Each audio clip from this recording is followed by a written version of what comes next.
Did you know World War II didn't just end once, but twice? It sounds strange, right? We often think of one big V-Day, but the reality is that the world's deadliest conflict concluded in two very different ways, on two separate sides of the globe. In Europe, it was a brutal, grinding land war that came to a dramatic close. In the Pacific, it was a display of overwhelming and terrifying new power that forced a surrender. Today, we're going to dive into the story of how World War II ended, exploring the final days in both Europe and the Pacific. It's a tale of two victories, each with its own unique and powerful story. Let's start in Europe. In the final months of 1944 and early 1945, after the successful D-Day landings in Normandy, the Allied force is primarily American, British, Canadian, and French troops were pushing relentlessly from the west, liberating France and heading towards Germany. From the east, the Soviet Union's mighty Red Army was on an unstoppable march, pushing the German forces back through Eastern Europe, country by country, all the way to the German border. Nazi Germany was caught in a massive vice, being squeezed from both sides. The winter of 1944 saw one of Germany's last desperate gambles, the Battle of the Bulge. It was a massive surprise attack in the Ardennes forest aimed at splitting the Allied lines. For a moment, it seemed like it might work. The initial German push was powerful, creating a bulge in the Allied front line, which is how the battle got its name. American forces, caught off guard, endured incredible hardship in the freezing cold, famously holding out in places like Bastogne, but the Allied resolve never broke. They regrouped, their air power returned once the weather cleared, and they pushed the Germans back. The Battle of the Bulge ultimately failed, and it cost the German army its last significant reserves of troops and equipment. The path to Berlin was now clearer than ever. As spring of 1945 arrived, the end was near. The Western Allies crossed the Rhine River, the last major natural barrier protecting Germany's heartland. City after city fell. Meanwhile, the Soviets launched their final, massive offensive on Berlin. The Battle of Berlin was one of the bloodiest of the entire war. The city was defended by a mix of hardened veterans, old men, and even young boys from the Hitler Youth. But they were no match for the sheer numbers and firepower of the Red Army. The fighting was street to street, building to building. Inside his bunker, deep beneath the city, Adolf Hitler finally faced reality.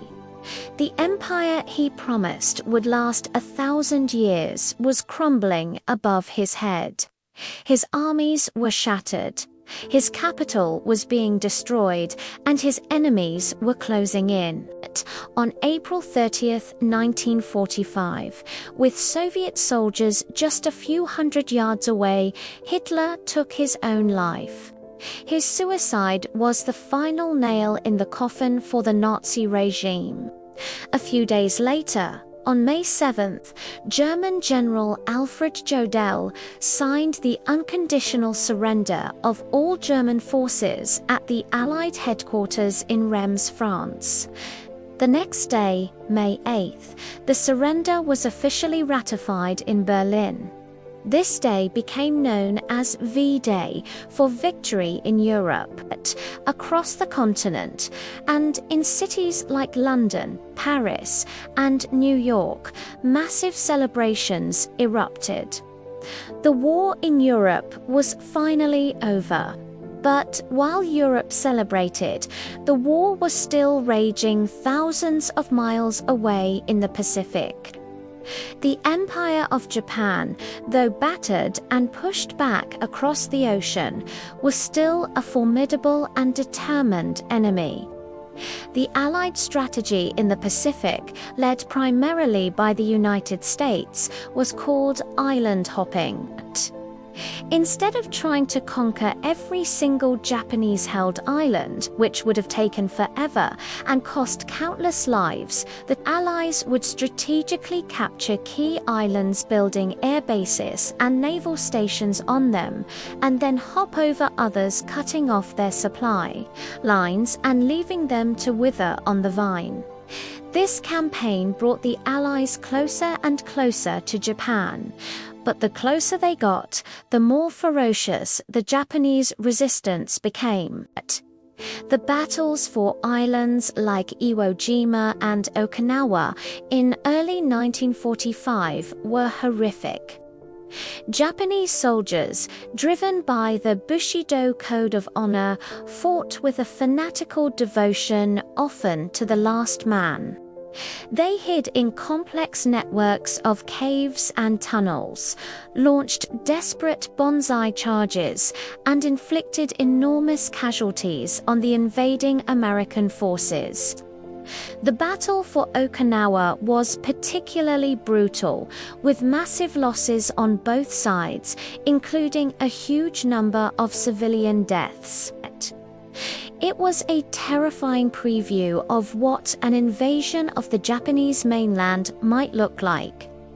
American military planners estimated that an invasion of Japan, codenamed Operation Downfall, could result in over 1 million Allied casualties and many millions of Japanese casualties.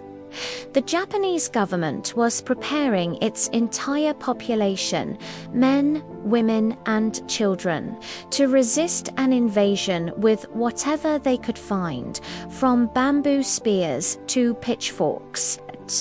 Faced with this grim prospect, the new American president, Harry Truman, had a secret, terrible new weapon at his disposal: the atomic bomb.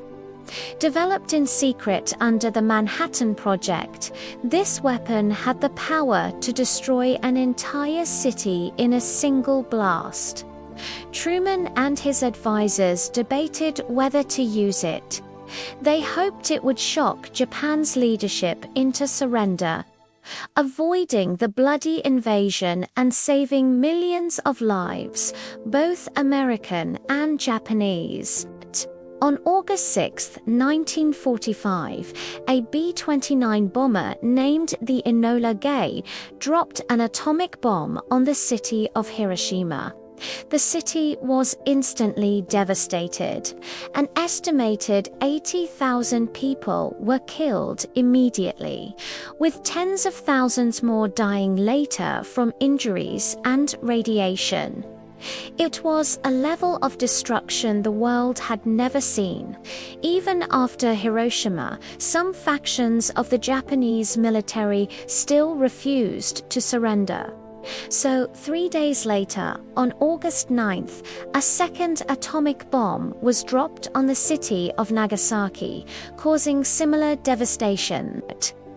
On that same day, the Soviet Union, honoring its promise to the Allies, declared war on Japan and invaded Manchuria, quickly overwhelming the Japanese forces there. The combination of these three massive Shockster II atomic bombs and the Soviet invasion was too much. Emperor Hirohito, who had largely been a figurehead, intervened. In an unprecedented move, he went against his military leaders and decided to surrender. He recorded a radio address to the Japanese people, the first time most of them had ever heard his voice, announcing the end of the war.